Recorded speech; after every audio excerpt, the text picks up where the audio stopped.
Olá, meus irmãos, bem-vindo à ilha de Patmos, na Grécia. Não é Israel, não é Jerusalém, não é o Egito. A mensagem do nosso Messias, a mais importante de todas, foi escrito na Grécia, na ilha de Patmos. Não foi escrito em Israel, não foi escrito em Jerusalém, mas sim na ilha de Patmos, aqui na Grécia. Ora, se Israel é a terra santa e é a terra mais importante que tem, que nos ensinaram desde o princípio que era a terra santa, por que o livro mais importante, o livro da salvação, um dos livros mais importantes de todos, foi escrito nessa ilha, em Patmos? Por que tanta mentira, tanta enganação em todo esse tempo?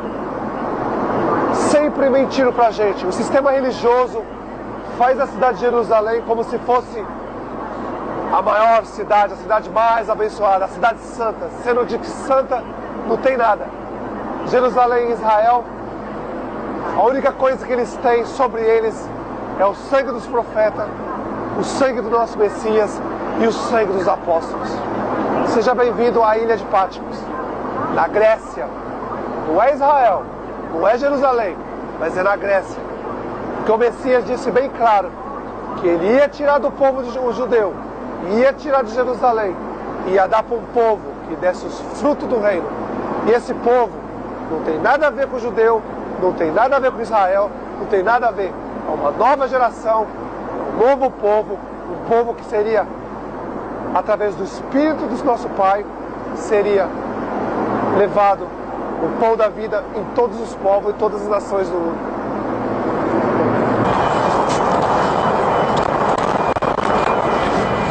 Olá, meus irmãos, sejam bem-vindos à ilha de Patmos. Eu vou tentar mostrar muitas coisas aqui para você na ilha de Patmos, o que os cães não mostram pra gente. Por exemplo, os cães não falam pra gente, Patmos fica dentro da Grécia. Não fica em Israel, não fica em Jerusalém, mas sim dentro da Grécia. Esse é o navio que eu vim. Saí de Pireus em Atenas. Demorou mais ou menos 8 horas para chegar aqui. De Atenas em Pireus.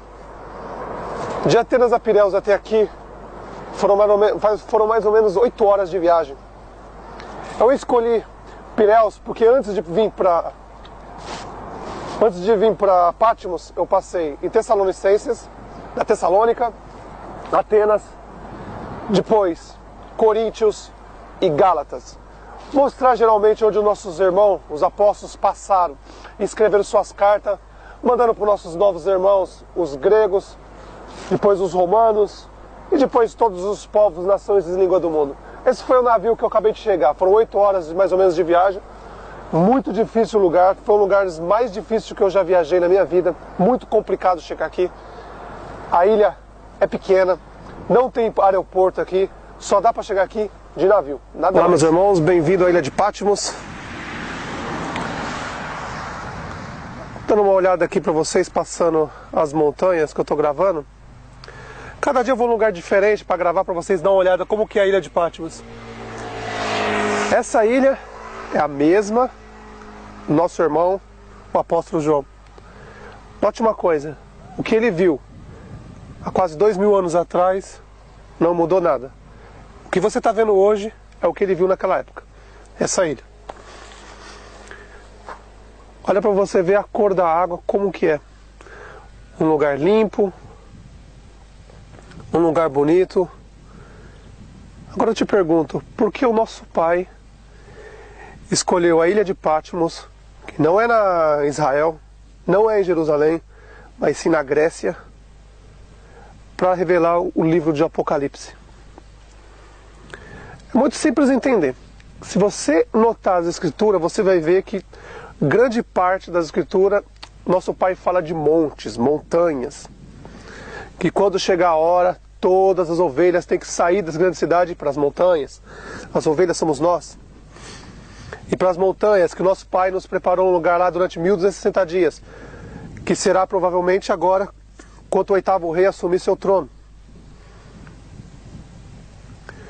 Por que as montanhas? As montanhas têm isso: água pura, terra. Basta nós pegarmos a semente, plantar, pegarmos a água, regar a semente, teremos comida durante 3 anos e meio. Essa geração que nós vivemos hoje não sabe plantar nenhum tomate. Para você ver como nós somos podres. Nós dependemos de tudo para comprar aqui nessa terra. Note que geração podre a gente virou. O sistema nos fez cair numa armadilha tão grande que tudo que a gente precisa, a gente tem que ir no sistema comprar. Bem dizendo, somente eles têm controle total das plantações na terra. Mais de 90% das plantações de comida na terra está na mão deles. E aí eles nos tornam escravos, temos que trabalhar para comprar comida. Sendo que o nosso pai disse só uma coisa: se você quer comer, que trabalhe. Era só pegar a semente, era isso que ele estava dizendo. Para pegar a semente, plantar para a gente comer. Não era a gente para trabalhar, para comprar carro, casa, essas porcarias. Isso vai ficar tudo aí, não vai subir nada. Nós vamos subir com o nosso corpo só, mais nada. Isso vai ficar tudo aí, isso é inútil. E aí um irmão compra um carro bom, uma casa boa e fica humilhando o outro irmão que não tem nada. Eu digo para você, aquele que não tem nada é mais fácil entrar no reino do céu do que aquele que tem tudo. O próprio Messias já avisou isso. Essa é a ilha de Patmos. Eu vim aqui para ler o livro de Apocalipse e revelar tudo o que aconteceu e o que está para acontecer. Se eu tivesse ido em um outro lugar, provavelmente vocês nem iam acreditar, não queriam escutar. Mas eu vim aqui, na ilha de Patmos, porque isso é um assunto muito sério. E depende totalmente para vocês ter o mapa para sair na hora certa dessa terra, das grandes cidades, porque a coisa vai ficar feia daqui a uns dias. Muito feia. O 7º rei já está com quase, sei lá, quase chegando aos 90 anos, já está mais para lá do que para cá. A profecia diz que ele ia ficar muito pouco tempo. E ele já está muito tempo, porque eu já estou achando que está muito tempo já. São 7 anos, já está muito tempo. E o 8º rei está para vir. Procede de um dos 7. Aí você me diz, faço uma pergunta para você. Se eu for num cemitério, entrar num cemitério, depois que eu estiver saindo dentro do cemitério, você me vê saindo do cemitério, seja inteligente. Porque eu estou saindo do cemitério, eu vim dos mortos? Foi isso que o nosso irmão João viu. O 8º rei subindo do abismo. Abismo é cemitério, não é inferno, é um cemitério de mortos, onde estão as pessoas mortas. Isso é o abismo. Então, quando o nosso pai e o nosso Messias mostrou a visão para o nosso irmão João, ele viu o 8º rei vindo do abismo. Provavelmente ele estava visitando a tumba do pai dele. Que deve ser, não deve ser, é o 6º rei.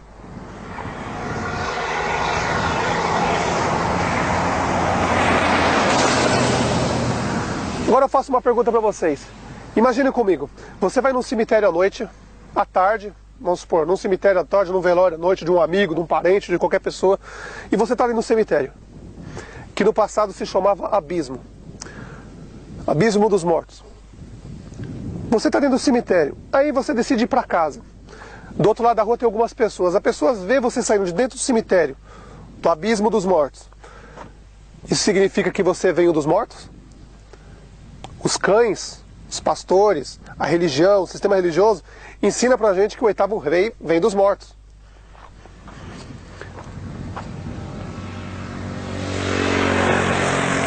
Esses homens são sábios? Porque está escrito, os profetas avisaram. Esses pastores não entendem nada, só sabem explorar o povo, arrancar o dinheiro do povo, é isso que eles sabem, mais nada. Agora me responda, quantos cães já vieram aqui na ilha de Patmos? Agora me diga um que veio com o seu próprio suor, com o trabalho do seu próprio suor. Porque a maioria que vem aqui vem com o dinheiro de dízimo e oferta. Acho que eu quero fazer. Quantos pastores, padres, outras religiões já vieram aqui na ilha de Patmos? Fizeram grandes vídeos, grandes imagens, tantas histórias. Agora eu faço uma pergunta. Algum deles veio aqui na ilha de Patmos com o dinheiro do seu próprio suor? Ou eles vieram com o dinheiro das ovelhas, da exploração das ovelhas, com o dinheiro de dízimo e ofertas? Você acha esses homens dignos? Explora as ovelhas, pega o dinheiro das ovelhas, vem aqui na ilha de Patmos, faz uma história linda, maravilhosa, para arrancar mais dinheiro ainda das ovelhas do que já arrancam? Vocês acham que devem acreditar nesses homens? Eu estou aqui na ilha de Patmos. Não tenho nem ouro, nem prata nas minhas mãos. Mas o que eu recebi, venho de graça. E da mesma forma que eu recebi de graça, e o que eu recebi de graça. E do jeito que eu recebi de graça, eu dou para vocês de graça. Eu vim aqui para a ilha de Patmos, não foi com dinheiro de dízimo e oferta dos cães. Aliás, eu nunca me contaminei com essas prostitutas de religiões. Porque o nosso Messias diz bem claro: se misturar com a religião é se contaminar. Você perde a sua virgindade. O que ele quis dizer com isso? Eu vou tentar explicar para vocês. Quando a gente somos criança, nós se alimentamos do que nosso pai e nossa mãe dá. Se nosso pai e nossa mãe levavam a gente no sistema católico, evangélico ou espírita, é nosso pai que está levando, não é a gente, não é a nossa vontade. Nós estamos indo, porque eles estão levando. Então você, quando vai na religião, quando você é criança, até conseguir a idade de um homem, o nosso pai desconsidera isso, porque você está indo porque seu pai e sua mãe estão levando. Você não é a sua culpa. Mas a partir do momento que você vira um homem, tem consciência, sabedoria, e você vai no sistema religioso, católico, evangélico, espírita, tem uma relação com o sistema religioso, você perde a sua virgindade. O que é ter relação com o sistema religioso? Participar das loucuras que eles fazem. Dízimo, oferta, santa ceia, esse monte de absurdo. Aí você perde sua virgindade.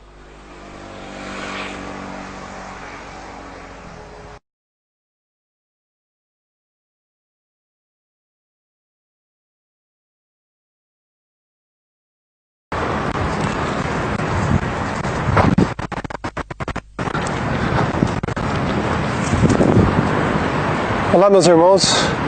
Hoje eu estou aqui em Atenas, a casa do deus Zeus. Ele já foi Deus e ainda é Deus de muitas pessoas. Zeus e Deus é a mesma coisa. God e Zeus é a mesma pessoa. Deus e Zeus é a mesma pessoa. Só muda o nome de país, língua e cultura. Mas Zeus e Deus e God e Deus é a mesma coisa. Hoje eu estou aqui na casa do deus grego, em Atenas, na Grécia, para mostrar para vocês aqui, onde hoje é o templo do deus Zeus. Templo feito de pedra. O mesmo que seus pastores evangélicos, gospel, maçônicos fazem, os mesmos que os católicos, o Império Romano faz, templo de pedra, os mesmos que muitas religiões, os fariseus, os saduceus, que são descendentes, que estão aí tudo hoje, que são os mesmos, pastor, padre, espírita, ortodoxo, são os mesmos. Eles construíram o templo para esse Deus, Zeus. Se você vai em algum sistema religioso, católico, protestante, evangélico, maçônico, gospel, católico, espírita, qualquer religião, ortodoxo, judaísmo, islamismo, budismo, qualquer religião, o Deus deles, de todos, é esse aqui. Nada mais é que Zeus. Sempre foi ele. Claro, de cultura em cultura, a cada 100, 500 anos, enquanto os impérios iam caindo, eles iam trocando o nome. Dos Medos e Persas, era Mitra. Dos gregos, Zeus. Do Império Romano, Jesus Cristo. Todos feitos de pedra. Nosso Pai avisou a todos: olha, eu não habito em templos feitos por mão de homens, templos de pedra. Ele habita no nosso corpo. Nós somos o corpo, o templo do Espírito Santo, o templo do nosso Pai. Ele que fez a gente. Cada parte do nosso corpo. E aí, o seu pastor evangélico, ou padre ortodoxo, o judaísmo, o islamismo, eles constroem templo de pedra. Pedra, sim, o que o nosso Pai diz que não habita. E vocês vão lá, bater palma para Zeus, que vocês pensam que é Deus, Zeus. Vocês vão nesses lugares tanto tempo, eles lavam tão bem a mente de vocês, que vocês não aprenderam ainda, que nosso Pai não gosta de ser chamado de Deus, Zeus, Mitra, Jesus Cristo, Ele não gosta. Nem nosso Messias, Ele não gosta. Ele gosta que a gente chame Ele de Pai. Por isso que Ele diz, não chame ninguém nessa terra de Pai, Padre. Não chame ninguém nessa terra de mestre, pastor, evangélico, gospel, maçônico. Nem de chefe, nem de nada. Quando você quer falar com seu Pai lá do céu, nosso Pai, lá de cima, entra no seu quarto, tranca a porta e fala com Ele em secreto. E em secreto Ele vai te ouvir. Mas aí vocês preferem na casa de Zeus, das igrejas evangélicas maçônicas, que nada é que esse Deus aqui. Não mudou nada. Zeus, templos feitos de pedra. Isso aqui, tá vendo? Templo feito de pedra. Zeus, não mudou nada.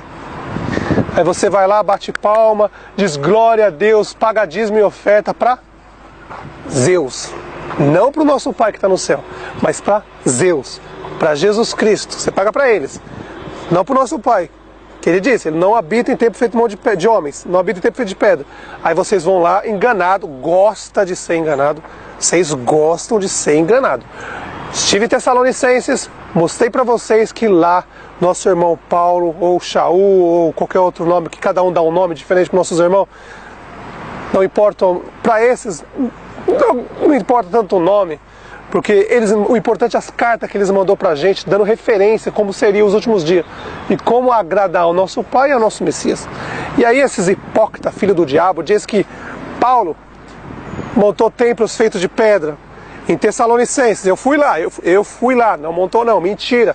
Lá só existe, aqui na Grécia, a maioria é a igreja ortodoxa, que nada mais é que são os fariseus, saduceus. É a mesma roupa, eles se vestem do mesmo jeito, não mudou nada. A cultura vem passando de pai para filho já há milênios. Então lá, aí eu fui lá em Tessalonicenses, nunca montou, nem Paulo, nem os apóstolos montou templo de pedra. Por quê? Eles obedecem o nosso Pai, obedecem o nosso Messias. Fui para Coríntios, lá em Coríntios, nossos irmãos, Paulo e nossos irmãos apóstolos, também não montaram o templo feito de pedra. Eu fui lá em Coríntios para mostrar para vocês que é verdade, eles não construíram.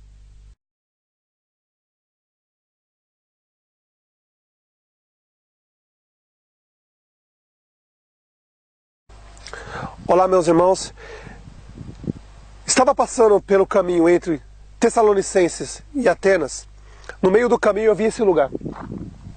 As montanhas, que o nosso Pai sempre nos avisou, que nos últimos dias Ele ia preparar um lugar para a gente poder sobreviver durante 1260 dias, que seria nas montanhas.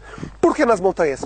Porque nas montanhas o que mais a gente precisa é da água, e nas montanhas, tendo a água, tem a terra, e com a terra e a água, a semente, você planta e nasce as frutas, nasce os legumes, nasce as verduras para a gente comer. E esse é um tempo de preparação. Do caminho de Tessalonicenses para Atenas, eu vi esse caminho e dei uma parada para dar uma olhada na imagem, como que é, como esse lugar é bonito. E olha as montanhas, como o nosso Messias avisou para a gente. Ele avisou para a gente que nos últimos dias a gente tinha que fugir para as montanhas. Olha como que é as montanhas. Você vê água pura, limpa, lugar para fazer plantação durante 3 anos e meio, um lugar onde você pode ficar tranquilo. Geralmente as pessoas das grandes cidades não vêm para esses lugares porque não tem interesse. A nova juventude de hoje em dia não sabe nem o que é isso, porque são totalmente escravos dessa vida e eles não têm tempo para nada, só para trabalhar, trabalhar, trabalhar e trabalhar. E essas coisas assim eles vê quando os governos dão o feriado prolongado para o gado, né? Para que os gados possam tirar uns 2, 3 dias de descanso. Eles conseguem ir numa praia, algum lugarzinho mais próximo, porque lugar mais longe não dá para ir. Tem que ser um lugar bem perto, porque lugar longe, enquanto você é escravo, não tem como ir. Eu estou mostrando para vocês essa paisagem aqui de Atenas. Para mim, é um dos lugares mais bonitos que eu já vi. Olha o tanto de montanha.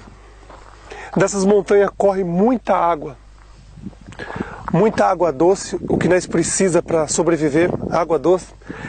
terra para fazer a plantação da semente. Tudo que a gente comer, a gente tem que pegar a semente e plantar e colocar. Para vocês verem que lugar lindo. Eu vou dizer para vocês, um dos lugares mais lindos que eu vi na minha vida. Desse monte de montanha tem muitas cachoeiras que a água desce e cai nesse rio. Olha a cor da água, azul, pura e cristalina. É um lugar mesmo muito bonito. E nosso Messias disse nos últimos dias que a gente tinha que vir para esse lugar. Em todo lugar do mundo tem lugar igual esse plantado. Nosso Messias nos avisou no livro de Apocalipse que quando chegasse o 8º rei, a besta, que é o próximo Papa, a gente tem que fugir para esses lugares. Lugares assim, onde tem montanha, é deserto. A nova juventude, o novo exército não tem muito trabalho de vir para um lugar desse, eles não gostam desses lugares. Eles gostam mais da cidade, ficar tumultuado todo mundo na cidade. Então por isso o nosso Messias fala, bem claro, na hora que chegar o 8º rei, o próximo Papa, a gente deve pegar nossa família, se preparar e sair das grandes cidades e vir para lugares como esse. Em todos os países do mundo, eu olhei já em vários países do mundo, tem esses lugares. Não adianta vir com desculpa que não tem. Sim, tem. Em todos os países do mundo tem lugares como esse. Esses lugares foram preparados pelo nosso Pai, o Criador do céu e da terra, muito antes da fundação da terra. Ele já planejou isso. Para quê? Para quando chegasse os últimos dias, a gente pudesse fugir para esse lugar. A gente tinha que fugir para um lugar, tinha que ter algum lugar. Então nosso Pai preparou, por quê? Ele preparou as montanhas. Porque geralmente das montanhas tem a água, o que nós precisamos para sobreviver.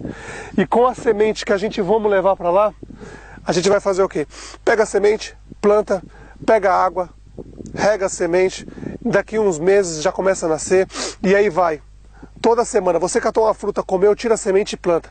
Durante 3 anos e meio a gente tem que plantar, não tem como fugir.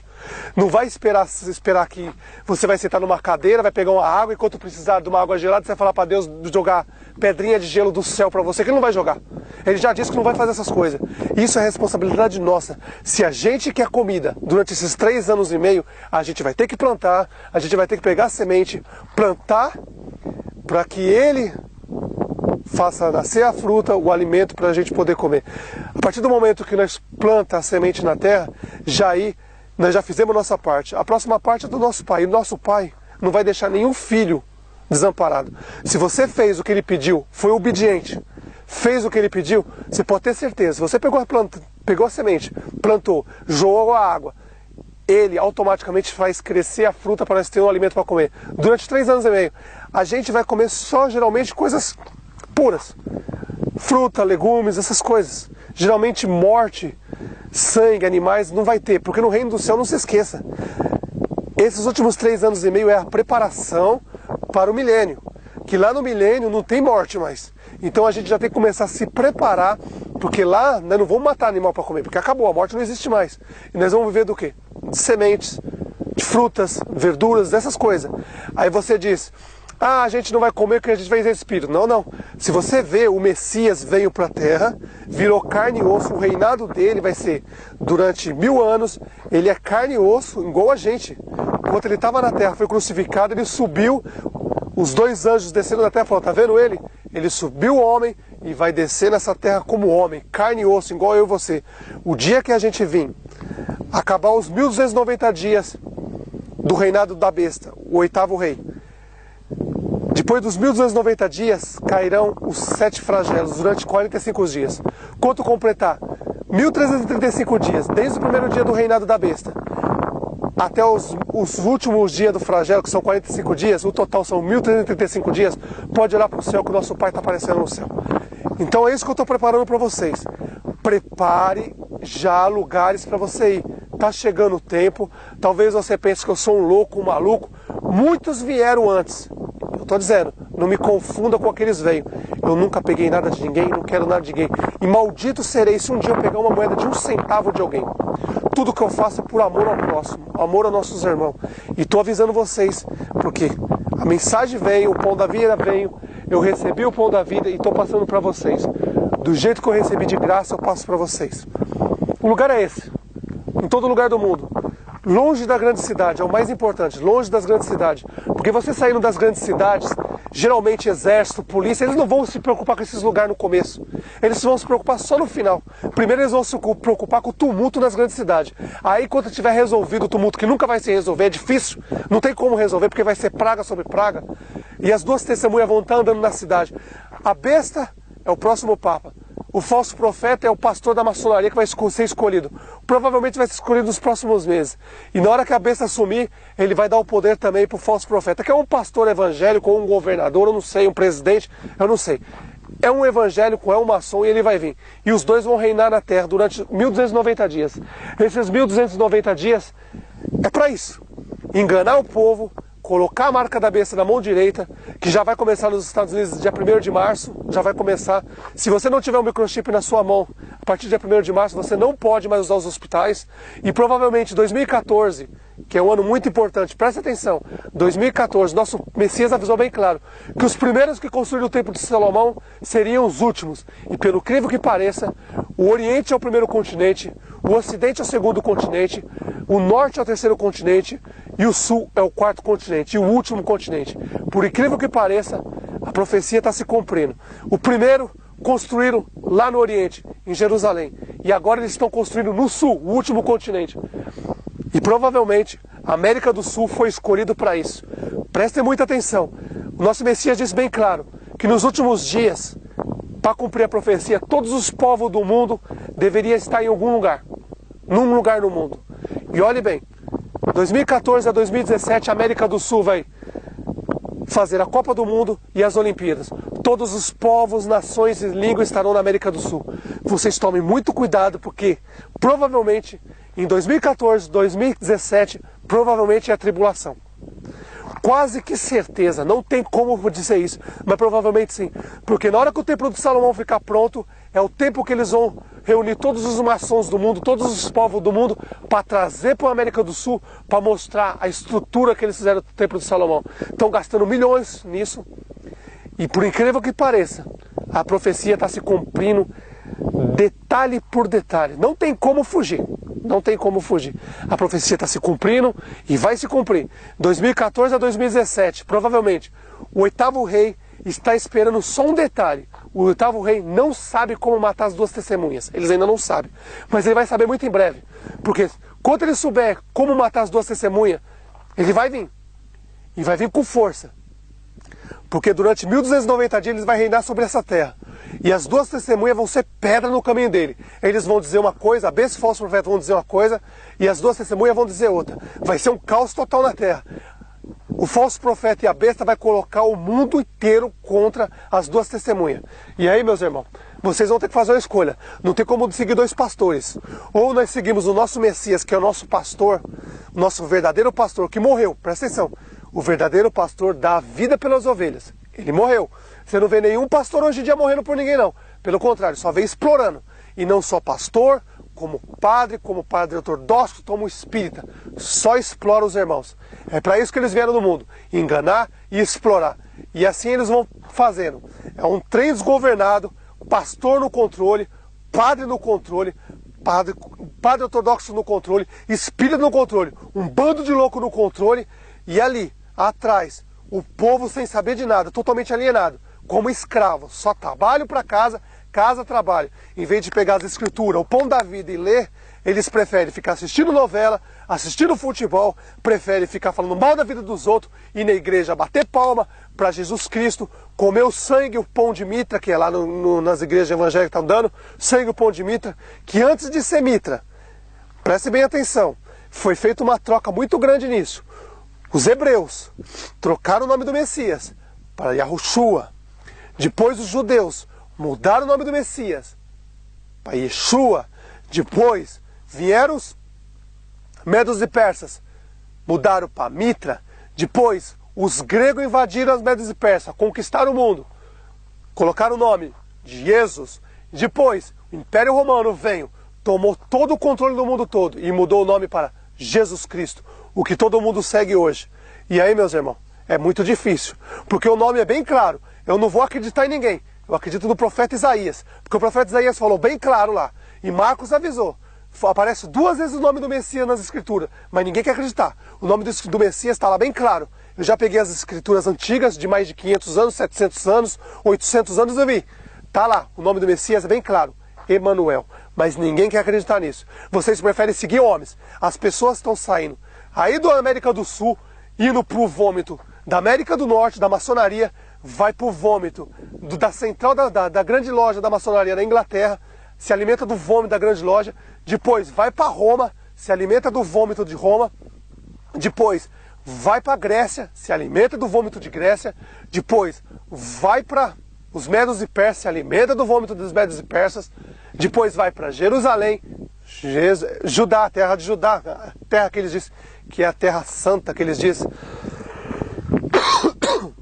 Perdoe, irmãos. Preste bem atenção no que eu vou dizer agora para vocês.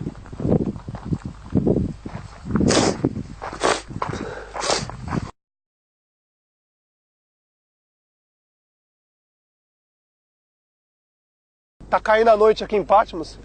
Tá ficando muito bonita a imagem aqui, é muito bonito. Então, prestem bem atenção. Olha lá, vamos voltar lá no paraíso de novo. Adão está com Eva, Adão foi tentado e não caiu. O diabo foi tentar Adão através de uma serpente, Adão não caiu na conversinha.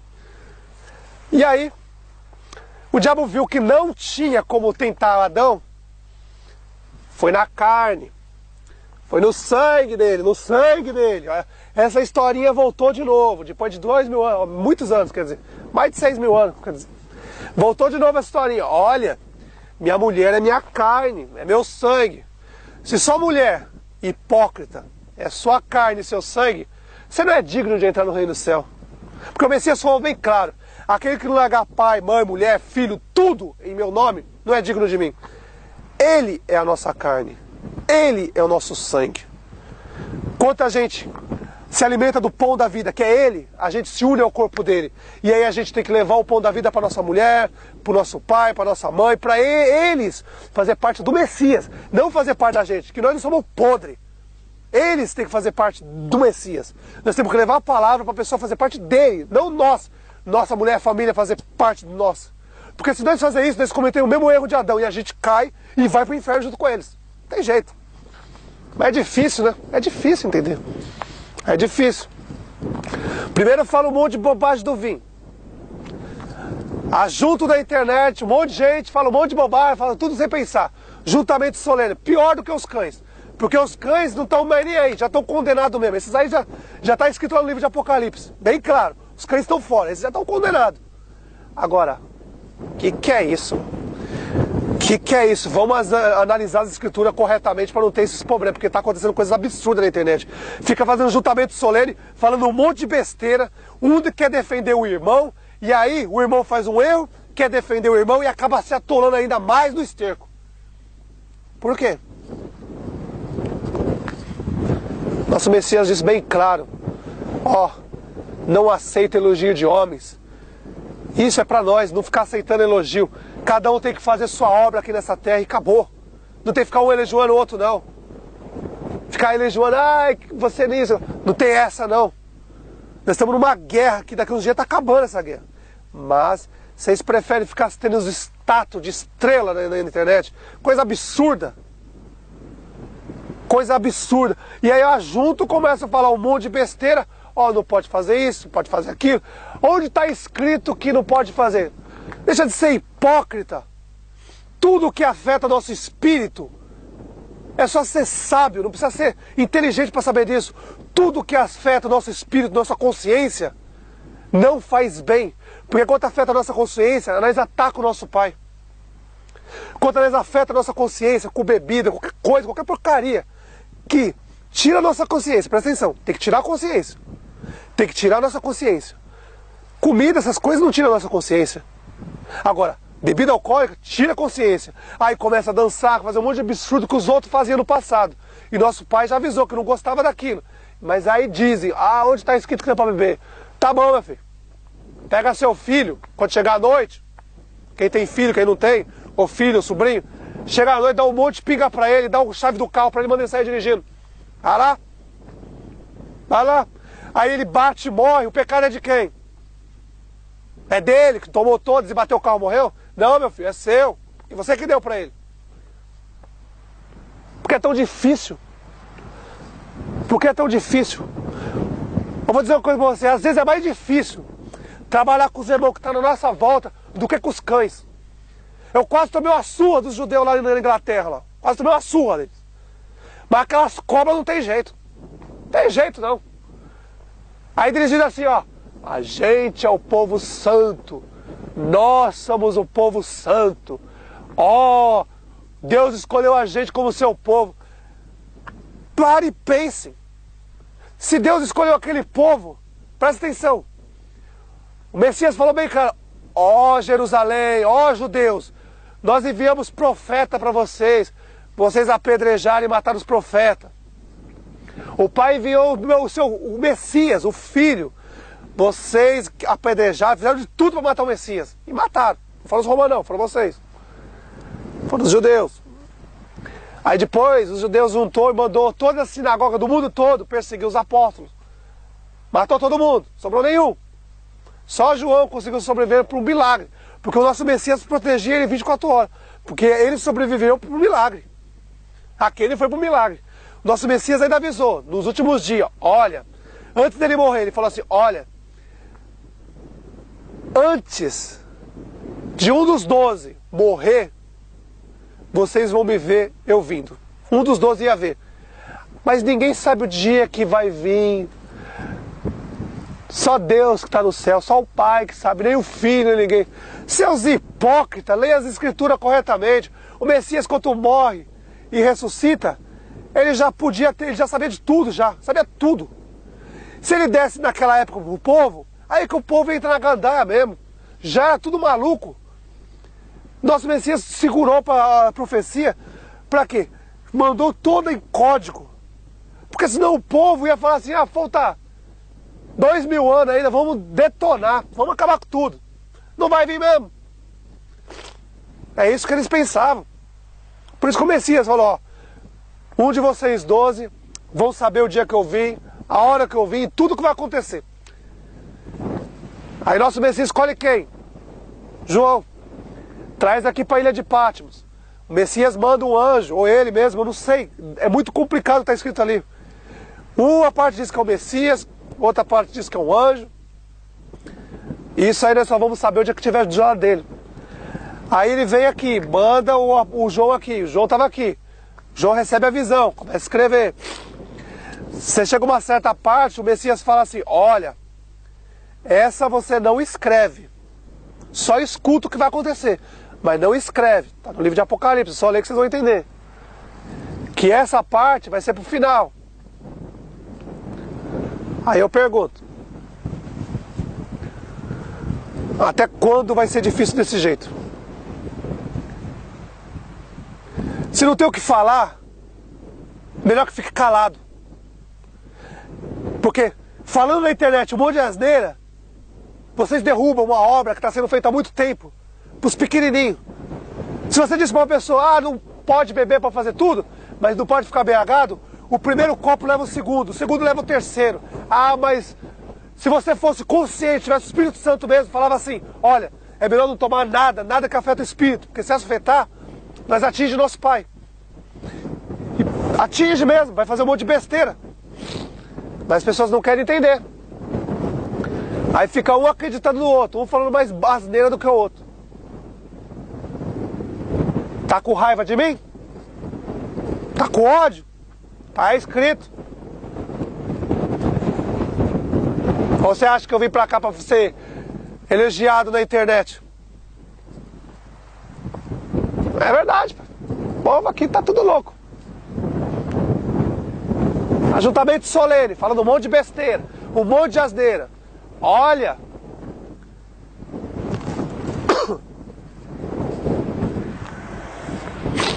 aí diz, olha,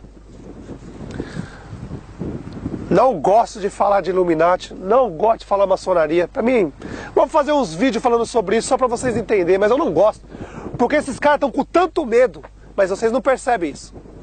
Estão tão alienados ainda. Raiz do sistema religioso ainda, tá aqui, não tirou completamente, não tirou. Porque na hora que tirar, a mente abre de vez. Porque ainda, senão não estaria falando tanta asneira na internet.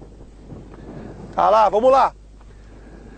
Se os Illuminati e a maçonaria fossem matar 90% da população do mundo, pra que eles estão cavando um buraco em todo lugar do mundo, igual toupeira pra se esconder?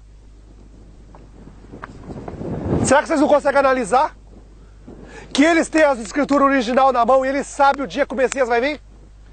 Tanto a igreja católica como a igreja evangélica, a maçonaria, como o Império Romano, a igreja católica tem as escrituras original e eles sabem o dia que o Messias vem? Porque está escrito. O 8º rei só vai reinar 1290 dias. E começa a cair os flagelos. 45 dias cai o flagelo. Um por semana praticamente. E aí o Messias vem? Será que vocês não conseguem entender isso? É claro que os cães não iam falar isso. Porque se eles falar isso, as pessoas iam acordar e sair do sistema religioso. Mas como o diabo deu tudo para eles, eles não queriam ter um avião de luxo, carro de luxo, mansões em todo lugar do mundo. O diabo deu tudo para eles. O diabo só pediu uma coisa em volta, de troca. Olha, eu te dou tudo. Você se prostra a mim e faz os que outras pessoas se prostrar a mim também. E aí vai todo mundo nesses prostíbulos se ajoelhar para pensando que é pro nosso Pai e pro nosso Messias e tá se ajoelhando pro diabo. Aí se eu falo isso num lugar desse, eles querem me bater. Vê se pode. Ficou lá, ai Jesus, eu quero um carro novo, uma casa nova. Pô, meu, não trabalha não pra você ver se você vai ter carro novo ou casa nova, meu filho. Se Jesus é tão poderoso, por que ele não te dá uma casa nova, um carro novo? Me mostra o endereço da concessionária dele, da imobiliária dele, pra eu ir lá pegar a chave do meu carro, da minha casa. Deixa de ser burro. Se a gente não trabalhar, ele não compra nada dessa terra. Nosso pai nunca queria que a gente trabalhasse nessas coisas, para comprar as coisas desse mundo. Ele dizia a gente para a gente trabalhar, pegar a semente, plantar para dar seu fruto para a gente comer. Só isso que era o nosso trabalho. E era isso que nossos bisavós faziam. Eles comiam a fruta, tiravam a semente, plantavam e nascia. A gente comia. Era isso. Ah não, a gente tem que trabalhar para ter uma casa, um carro, um avião. Para quê? Você tem um carro bom, uma casa boa, você peca. Porque você pega seu carrinho, não sei nem que carro que essas porcarias que tem por aí. Passa na frente do seu irmão, coitado, que não tem nenhuma bicicleta para andar, e diz assim, olha, ainda fala na mente ainda. Ou você acha que você acha que o pai não está escutando a mente de vocês? Olhando a mente e o coração de vocês? Porque esses hipócritas estão assim. Compra um carrinho novo, passa na frente assim, vê um mendigo na rua, fala, tá vendo, filho? Se a gente não der dinheiro para Jesus na igreja, a gente vai ser igual a ele. Aí eu pergunto, povo irracional, vocês não perceberam que está aparecendo um mendigo de repente? Aparece um dia, você está andando numa rua, você nunca viu, aparece um mendigo ali. Aí de repente no outro dia você nunca mais vê, desaparece. Vocês não estão percebendo o que é isso não? Os testes estão aumentando a cada dia. Será que esse povo hipócrita não está enxergando isso? Que todo dia está acontecendo teste. Esses dias eu estava em Londres. Estava passando na rua, tinha um mendigo na rua. Olha bem. Tinha um mendigo na rua, estava passando em Londres, mendigo na rua. Aí eu vi, olhei para ele, eu pensei que estava lendo um livro, ele estava lendo as escrituras.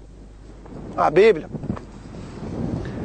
E eu parei e perguntei para ele assim, falei, você está entendendo o que você está lendo?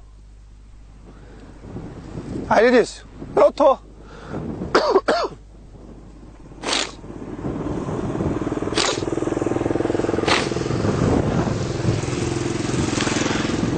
Então eu encontrei um mendigo na rua. Ele estava lendo as escrituras. Quietinho ali. Aí eu parei e perguntei para ele, falei assim, você está entendendo o que você está lendo? Ele falou, eu tô. Aí eu perguntei para ele, falei assim, já que você entende o que você está lendo, qual é o nome do Messias? Ele disse, Jesus Cristo.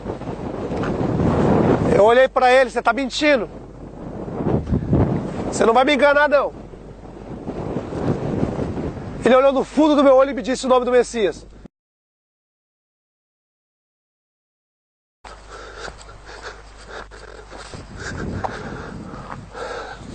Olá meus irmãos, bem-vindo à ilha de Patmos. Olá meus irmãos, bem-vindo à ilha de Patmos. Veja bem, já venho um bom tempo planejando, desde 2010 eu venho planejando vir nessa ilha. Não só aqui, como eu já fui em Tessalonicenses, na Tessalônica, para onde nosso irmão, o apóstolo Paulo, ou Shaul, como as pessoas chamam ele, mandou carta para os Tessalonicenses. Já estive lá. Atenas, Coríntios e Gálatas. Vou mostrar foto do que eu vi nessa cidade para vocês. Vou mostrar como ela está hoje e qual é o sistema religioso que domina essas cidades. Você vai se surpreender com o que vocês vão ver. Mas hoje eu quero falar uma coisa sobre uma polêmica que já está há muito tempo na internet. Sobre o casamento em que o nosso Messias foi, se ele transformou a água em vinho alcoólico ou no suco de uva. Primeiro que a palavra suco de uva não existia na época. Isso é fato, não existia.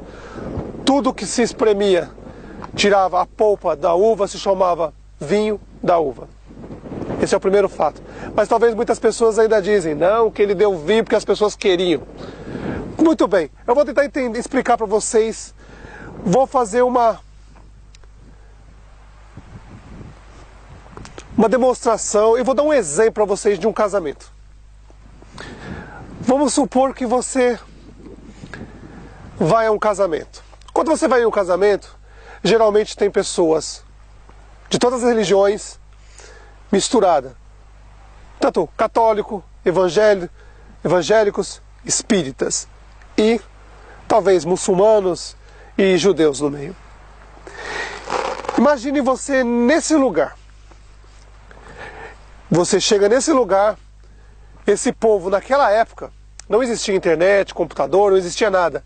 A única coisa que eles sabiam falar era de religião. Pois bem, vou dar um exemplo para vocês. Vamos fazer um exemplo de hoje e vamos fazer um exemplo de um casamento daquela época, mas nos dias de hoje, para você entender o que aconteceu naquela época. Porque muita gente vem falando o que não sabe e que não entende. Porque se entendesse realmente as Escrituras, e entendesse o nosso Pai e o nosso Messias, não falaria tanta asneira. Mas eu vou dar um exemplo para vocês, para que vocês parem de falar, parar de falar asneiras na internet para confundir ainda mais nossos irmãos. Eu vou dar um exemplo para vocês. Vamos supor que a gente vai montar um casamento. Numa chácara, ou numa fazenda, ou num sítio, em qualquer lugar. Você vai fazer assim, você vai pegar 50 católicos, 50 evangélicos e 50 espíritos. 50 católicos, 50 evangélicos e 50 espíritas. Não vai ter internet, não vai ter televisão, não vai ter nada. Nesse casamento você vai colocar uma quantidade de vinho. Vamos supor, 150 pessoas, 2 litros de vinho a 3 litros de vinho para cada pessoa. A festa começa às 11 da manhã, casamento à tarde, festa, comida, 11 horas da manhã. Pois bem, 2 litros de vinho para cada pessoa, 300 litros de vinho, 150 pessoas. 50 católicas, 50 evangélicas e 50 espíritas. Agora vamos montar a história do passado hoje. Naquela época, todo cidadão andava com uma faca na cintura. Pois bem, toda hora que você chegar uma pessoa nessa festa que você vai fazer, numa fazenda, numa chácara, num sítio, você vai dar uma faca para essa pessoa. Ela vai entrar na fazenda, vai dar uma faca para ela e vai deixar ela beber vinho à vontade. Isso são 11 horas da manhã. Pois bem, chegando 4 horas da tarde, você chega com sua mãe, seus amigos, nessa festa. Na hora que você chega nessa festa, você já vê que não tem mais vinho. Sua mãe chega em você, filho, não tem mais vinho. Ponto. Note que dessa parte para cá está nas Escrituras. E o depois? Note que alguma coisa foi modificada nisso para as pessoas falar do nosso Messias. Pense bem, o que Maria, ou Miriam, a mãe do Messias, poderia ter dito para ele, para o nosso Messias, preste bem atenção. Olha, acabou o vinho. Tá todo mundo bêbado aqui. Esses homens são perigosos. Tá todo mundo misturado aí, ó. Fariseu, saduceu e espírita. Esses homens vão acabar se matando, filho. Ó, acabou o vinho. Faz alguma coisa. Nosso Messias, com certeza, parou e pensou. Poxa, nem cheguei, já não tem vinho, o povo tá nessa situação. Todo mundo bêbado. Arrumando confusão. Provavelmente estava tendo confusão, nego fazendo aquelas bobagens enquanto uma pessoa bebe. Nosso Messias olha e vê aquilo e fala: o povo que não muda. Não muda. E aí, nosso Messias olha essa situação, pensa: parou, vamos voltar na chácara que a gente montou para fazer uma festa. 50 católicos, 50 evangélicos e 50 espírita. Você deu vinho, 300 litros de vinho, 150 pessoas, tomaram tudo. 4 horas da tarde você chega lá, com a sua família. Você vê os caras dançando, fazendo um monte de bobagem. Discutindo um com o outro com religião. As pessoas afiando a faca na pedra. As mulheres afiando as unhas nas pedras. Só um motivo para ter uma treta ali e sair morte para todo lado. Pois bem, sua mãe chega para você e fala: filho, olha a situação desse povo. Acabou o vinho. E agora? Que a festa nem acabou ainda, o que a gente faz? Vai dar mais vinho para eles? Para eles ficarem mais bêbados e acabar se matando? Ué, é o que vocês dizem. Quando você diz que o Messias transformou água em vinho alcoólico, você está dizendo que ele deu bebida alcoólica para o povo se matar. E você vê que nas escrituras não diz que teve nenhuma briga lá.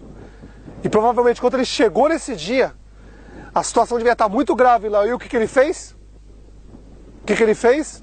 Agora voltemos à fazenda, a chácara que nós montamos. Se você chegar numa chácara, colocar 50 católicos, 50 espíritas e 50 evangélicos, der bebida à vontade para eles, e quando acabar você der mais, no final sai morte, sai briga. Você pode ter certeza que vai ter um genocídio nesse lugar. Agora pense, você acha que o nosso Messias, o nosso rei, está lá em cima, sentado à direita do nosso Pai, ia dar bebida alcoólica para as pessoas? Deixem de ser hipócritas. Pensem em espírito, não em carne. Quando você pensa na carne, você age com a carne, e a carne é contra o espírito. Quando o nosso Messias chegou lá e a mãe dele falou: filho, tá todo mundo bêbado aqui, vai ter uma briga que vai acabar saindo morte para todo lado. O nosso Messias automaticamente, consciente do que estava fazendo, o que ele fez? Pegou e transformou a água em suco de uva. Hoje suco de uva, mas vinho da uva puro, que eles nunca tinham sentido antes. E na hora que ele fez, e as pessoas começaram a provar, automaticamente, o alcoolismo das pessoas passou. Acabou. As pessoas estavam todas alcoolizadas, provavelmente quando tomaram esse vinho, como o Messias fez, transformou a água em vinho, que era suco de uva, suco mesmo natural, a polpa da uva. Na hora que o povo tomou aquele suco, feito pela mão do nosso Messias. Presta bem atenção, foi ele que fez. Quando ele fez isso, ele não fez para deixar o povo bêbado, ficar dançando, arrancando a roupa, fazendo um monte de besteira. Não, ele fez isso para que as pessoas bebessem e o alcoolismo, que estava todo mundo meio louco naquele momento, devia estar todo mundo meio louco, porque se você chegou numa festa de casamento, não tem mais bebida alcoólica, não tem mais vinho, se todo mundo bebeu, todo mundo tá bêbado. E sua mãe chega para você: filho, a coisa aqui tá perigosa, tá todo mundo bêbado aqui. Se a gente ficar aqui vai sair briga, vai sair morte. Nosso Messias consciente, nosso rei consciente, vai, manda encher os galões de água e ele vai e transforma em suco. Aí eles começam a dar, todas as pessoas começam a beber e não acreditam, porque eles nunca deviam ter tomado um suco daquele, uma polpa de uva daquela. E automaticamente que tomava, as pessoas deveriam perder a embriaguez para não ter uma briga e ter um assassinato lá, uma briga, discussão. Porque naquela época só tinha duas coisas para falar: Roma ou religião. Naquela época Roma não era religião ainda. Veio de ser muito depois. Não era religião. Então os fariseus acusavam os saduceus acusavam os seguidores de Baal, que eram os espíritas, e dava essa confusão. E todo mundo numa festa, todo mundo bebendo. Nosso Messias chega com a sua mãe, e a mãe dele chega para ele: filho, acabou o vinho. Olha a situação desse povo. O que nós vamos fazer? Se eles comprar mais vinho e der para eles, esses caras vão se matar. Nosso Messias pensa, faz o suco, a polpa da uva pura, tocado com a mão dele. Se com a mão dele ele curou muitos enfermos, fez muitos cegos enxergar, muitas pessoas paralíticas andar. Imagina quando ele tocou com a mão na água e fez suco de uva. virar o suco de uva. O poder que teve aquele suco na pessoa? Você acha que não era capaz ele dar as pessoas beber e tirar a embriaguez deles? As pessoas deixavam de ficar bêbadas ali, loucas, ficavam insã. Porque nosso Messias vai numa festa. Se tem uma assassina lá, começa um matar o outro, discutir com o outro lá, com o nosso Messias lá no meio, imagina o que estaria nas escrituras hoje. Alguém chamaria ele do Messias? Ia falar, nossa, olha lá, o Messias foram lá e viu as pessoas bêbadas e deu mais pinga para eles. Aí depois, por causa dele, ele deu pinga para as pessoas, saiu um monte de morte. Seus hipócritas, enxerga, pensa no que vocês estão falando. Analisa. Infelizmente é melhor eu falar isso para vocês agora do que um dia você estiver frente a frente com ele e ele olhar na sua cara e falar assim para você: eu dei bebida alcoólica para as pessoas? Quem é você para falar isso de mim? Você não estava lá na situação. Pô, se ele já explicou bem claro, ó, cheguei na festa, acabou o vinho. Poxa, meu, se acabou o vinho é que estava todo mundo bêbado. E se ele desse mais vinho para as pessoas vinham discutir e se matar lá. E aí as pessoas iam se matar e eu escrever, ó, o Messias vem aqui, o suposto Messias, que ninguém acreditava nele, poucas pessoas acreditavam. Ó, o suposto Messias veio na festa de casamento, tava todo mundo bêbado, transformou água em vinho e deu mais bebida alcoólica pro povo e o povo começou a brigar e se matar. A culpa seria de quem? A culpa seria de quem se ele fizesse isso? Se ele desse vinho para as pessoas e as pessoas brigassem e se matassem, o pecado seria de quem? Das pessoas? Não, o pecado seria dele. Porque foi ele que deu. A mesma coisa você. Se você montar um casamento lá numa chácara, 50 católicos, 50 evangélicos, 50 espíritas, cada um com uma faca na cintura. Que o povo naquela época era louco, andava com faca na cintura. Qualquer coisa eles passavam a faca no outro. Agora vai falar que eu estou mentindo? Vê? Eles andavam sempre com faca na cintura. Aí imagina, numa festa de casamento, todo mundo bêbado, discutindo sobre religião, e o bicho pegando, aí o Messias chega, olha todo mundo bêbado. A primeira fala com ele a mãe, ó, filho, acabou a pinga, a vinho deles aí, ó, tá todo mundo bêbado. Porque se você chega numa festa, acabou o vinho, porque tá todo mundo bêbado. Tava todo mundo louco lá. O Messias olha e fala, ó, raça de víboras mesmo, meu. Como é difícil esse povo. Eu nem cheguei na festa, já não tem mais vinho, tá todo bêbado já.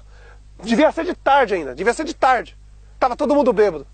E aí, ele vem, nosso Messias sábio, porque ele sabe todas as coisas, ele sabia que hoje, muita gente já está falando que ele deu bebida alcoólica para as pessoas. E aí, o que acontece? Se tivesse morte naquela época, todo mundo ia jogar a culpa nele, e o pecado seria dele, porque ele deu. Como muitos dizem, eles queriam bebida alcoólica, mas o Messias foi muito sábio. Ele fez uma coisa que eles nunca tinham tomado antes. Da mesma forma que ele tocava no óleo das pessoas, as pessoas voltavam a enxergar, tocava no corpo das pessoas, as pessoas começavam a andar, a mesma coisa ele fez naquela água, ele fez alguma coisa ali muito forte, que quando as pessoas beberam, esquecia de tudo, nem lembrava mais que estava bêbado, nem lembrava que estava no casamento.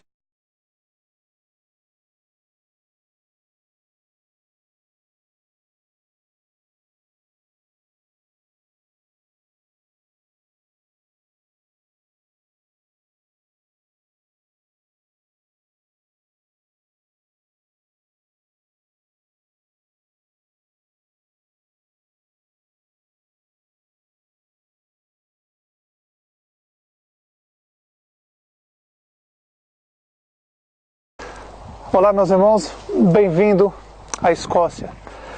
Hoje eu estou aqui em Edimburgo, em Hosley Chapel, onde os cavaleiros templários fugindo do Império Romano vieram aqui em Hosley Chapel e montaram esse prédio, esse templo, ou igreja como eles dizem. E daqui começou todo o planejamento para criar hoje então a maçonaria. Daqui foi tudo preparado, meus irmãos. Tudo bem planejado. Como? Em 3 etapas. Primeiro, criar um sistema religioso para pegar todas as pessoas e colocar dentro do sistema deles. Segundo, criar as escolas para todas as pessoas que vão para o sistema religioso, têm seus filhos, pegam e colocam nas escolas deles. Terceiro, criar as empresas e aí você cai em todo o sistema do Império Maçônico hoje, que controla mais a América do Norte e a América do Sul. Veja, meus irmãos, hoje estou em Hosley Chapel. Eu entrei lá dentro para tirar umas fotos, gravar, que não é permitido gravar lá na frente, por isso que eu estou gravando aqui um pouco afastado. Hosley Chapel, o túnel aqui atrás. Eu estou gravando aqui um pouco longe porque não foi permitido gravar ali na frente nem tirar fotos. Então eu estou gravando aqui no estacionamento. Então, meus irmãos, é bem simples de entender o que foi planejado pelos Cavaleiros Templários, que nada mais é, meus irmãos. Se vocês parar para pensar, vocês vão ver que os Cavaleiros Templários e os fariseus, saduceus, são as mesmas pessoas. Na época do nosso Messias, os cavaleiros, não existiam Cavaleiros Templários. Então os fariseus, saduceus tinham um povo para fazer o trabalho sujo deles. Então, quem era esse povo naquela época? Que está aqui até hoje. Tanto os fariseus como aquelas pessoas que trabalhavam para os fariseus. Quem era as pessoas que trabalhavam para os fariseus naquela época, que saíam matando os romanos a todos os lugares, fazia armadilha para matar os romanos? Quem era? Não era Barrabás e o seu exército? Nota, meus irmãos, desde o princípio, desde a época do nosso Messias, existe dois. A mãe, que é o Império Romano, e a filha, que hoje é a maçonaria protestante evangélica gospel. Mas se você parar para pensar e entender, você vai entender muito bem o que eu estou te falando. Quando os fariseus, saduceus, na época do nosso Messias, estavam lá, ele tinha que ter alguém para fazer o trabalho sujo deles. E quem que eles usavam para fazer o trabalho sujo deles? Era Barrabás, com o seu exército. E dali, meus irmãos, aconteceu uma coisa que até hoje está oculta. Mas hoje vai ser, eu vou tirar isso, vou mudar isso que está acontecendo. Há mais de 1900 anos ele vem ocultando isso, dizendo que a perseguição do Império Romano aos cristãos era por causa do nosso Messias, ou por causa da religião, ou por causa do Evangelho do nosso Messias. Veja o que esses fariseus, saduceus aprontaram naquela época. É bem simples de entender. Naquela época o Império Romano tinha um respeito muito grande pelo nosso Messias e os seguidores do Messias. Tanto é que se você pegar em todas as escrituras, você vai ver que os romanos, muitos deles, iam falar com o nosso Messias, pedir ajuda, conversar com o nosso Messias e escutavam a palavra do nosso Messias. Muitos acreditavam no nosso Messias. Os fariseus, saduceus naquela época odiavam o nosso Messias, desde o princípio. Desde o princípio eles odiavam o nosso Messias. Então os fariseus, saduceus, naquela época, juntaram Barrabás e começaram a fazer a guerra com o Império Romano. E toda vez que o Império Romano cercava eles, eles diziam que eram seguidores do Messias. E aí o Império Romano não sabia se eles eram seguidores de Barrabás, dos fariseus, saduceus, ou se eles eram seguidores do Messias, então eles deixavam ir. E o que acontecia? A hora que os romanos deixavam eles ir e davam as costas, essas mesmas pessoas que o Império Romano soltava, pegavam as suas espadas e matavam os soldados romanos. Aí que começa o grande problema, meus irmãos. Desse tempo, muitas vezes mesmo, toda vez que o soldado romano parava o nosso Messias,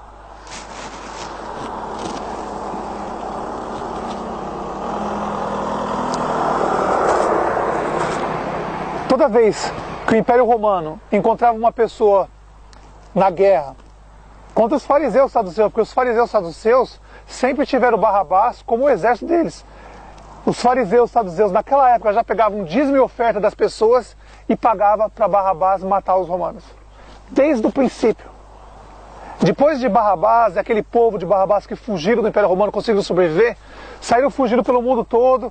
E aí, depois de muito tempo, acabaram virando os templários. Depois de muito tempo, vieram aqui para fugindo do Império Romano.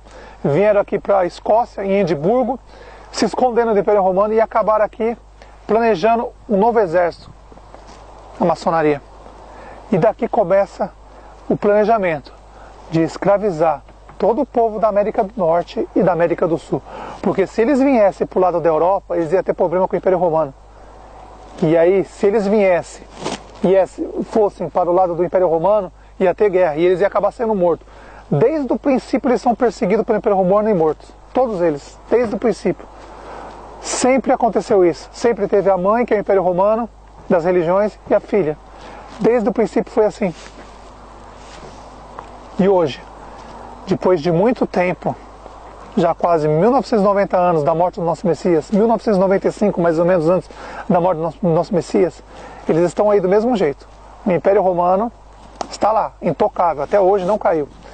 E aquele povo que lutava com o Império Romano que era Barrabás, os seus soldados, que depois de muitos anos, depois de perder muitas vezes a guerra, fugiam no Império Romano, acabaram virando os Templários, depois faziam guerra com o Império Romano e acabavam fugindo também, e acabaram fugindo aqui para a Europa e acabaram montando, vindo para Edimburgo, aqui na Escócia, e montando, planejando o início da maçonaria. Claro que na época já tinha umas lojas maçônicas em Londres, mas foi daqui que saiu o principal, onde seria a matriz de toda a maçonaria no mundo, que é em Londres. Então, meus irmãos, é muito fácil de entender. Na época do nosso Messias, quem trabalhava para o sistema dos fariseus, saduceus, para fazer o trabalho sujo dos fariseus, saduceus, era Barrabás, com os seus soldados. Tanto é que naquele dia, quando o nosso Messias foi preso, pegaram o Barrabás e o nosso Messias, colocaram um do lado do outro, e quando o general romano disse: qual que vocês querem que eu solte, o Barrabás ou o Messias? Os fariseus foram os primeiros a excitar aos povos a soltar Barrabás e matar o nosso Messias. Desde o princípio foi assim, desde o princípio. E eles vêm dia a dia enganando a gente. Por exemplo, eles dizem que a Terra Santa é Israel, Jerusalém, sendo que a Terra Santa é o Monte Sinai, no Egito. Eles dizem que os 12 apóstolos nasceram em Jerusalém, Israel, mas é mentira, eles nasceram na Galileia. Na Galileia é 150 quilômetros de Jerusalém, já não é Jerusalém mais, é outro estado. Tanto é que o nosso Messias sempre pregava para eles, para os estrangeiros, que Galileia significa Galileia dos gentios, povo estrangeiro. E o nosso Messias ia pregar no Líbano, na Síria, por diversas vezes, mas eles arrancaram isso das escrituras, porque Tiro, meus irmãos, Tiro hoje está no Líbano, mas naquela época era Síria. Sidom, que o nosso Messias ia pregar, hoje está no Líbano, mas naquela época era na Síria. Então, se você prestar bem atenção, você vai entender que o nosso Messias primeiro pregou para os estrangeiros, escolheu 12 apóstolos, dos 12 apóstolos, um era judeu, somente um, que era Judas Iscariotes, que foi enviado dos fariseus, saduceus, enviaram ele de Jerusalém para Galiléia para ficar acompanhando os passos do nosso Messias. E ali, como um espião, ficar olhando todos os passos do nosso Messias. E toda vez que o nosso Messias ia pregar em algum templo deles, templo, sinagoga deles, não do Messias, deles, eles queriam bater e apedrejar nosso Messias por diversas vezes. Então nosso Messias pregou primeiro em Tiro, Sidom, que é no Líbano, na Síria. Provavelmente nosso Messias pregou em Beirute, provavelmente, porque Tiro e Sidom, Beirute, as cidades vizinhas. E nosso Messias pregou lá nesses lugares. E eles nunca disseram isso pra gente. Se você pegar as escrituras e ler, você vai ver que o Messias, nosso Messias, não é judeu, jamais foi judeu. Os apóstolos, nenhum deles, somente um, Judas Iscariotes, era judeu. E fato é que foi ele pago pelos fariseus saduceus para ficar na cola do nosso Messias 24 horas. E todas as informações onde o nosso Messias ia, eles iam passando as informações para os fariseus saduceus. Tanto é que onde nosso Messias ia, sempre tinha os fariseus saduceus perseguindo ele. Porque quem passava para eles as informações era Judas Iscariote. Então veja, meus irmãos, como é simples de entender. Império Romano em Jerusalém. E ali, os fariseus, saduceus, com o dinheiro das pessoas, que eles pegavam das pessoas, o dízimo e oferta que é hoje, mas naquela época devia ser outra coisa, mas é a mesma coisa de hoje, porque os que estão aí fazem a mesma coisa. Naquela época eles pegavam o dinheiro das pessoas, ajuntavam um povo, para esse povo matar os romanos. E aí, com o dinheiro do dízimo que eles recolhiam, eles pagavam Barrabás para matar o Império Romano. Então, toda vez que o Barrabás e os seus soldados o Império Romano cercavam eles, eles diziam: vejam, a gente é seguidor do Messias, a gente não somos soldados de Barrabás, não nos mate.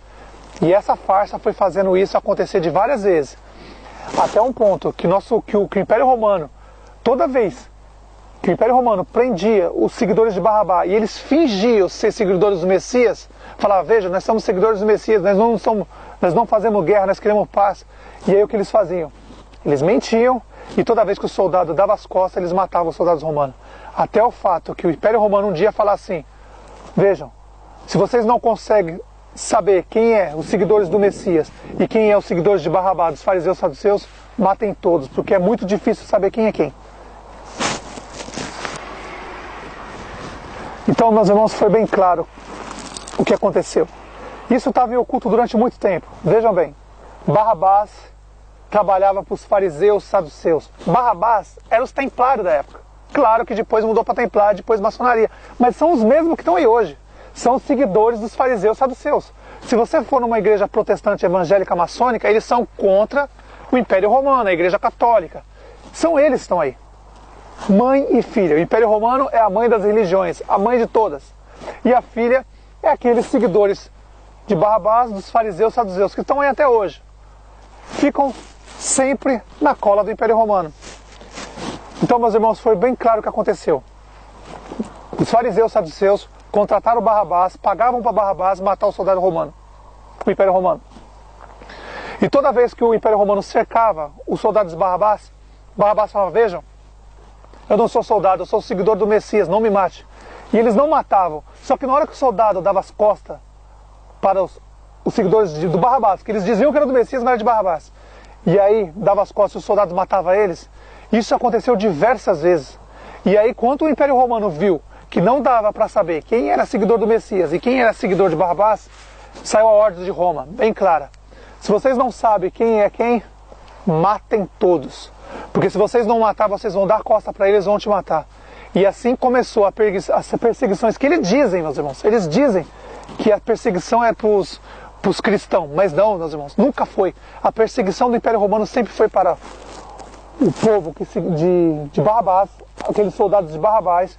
Depois viraram os templários e depois os maçons. O Império Romano sempre perseguiu eles. Só que eles se infiltraram no povo que seguia nosso Messias. E aí o Império Romano não sabia quem era quem e acabava matando todos.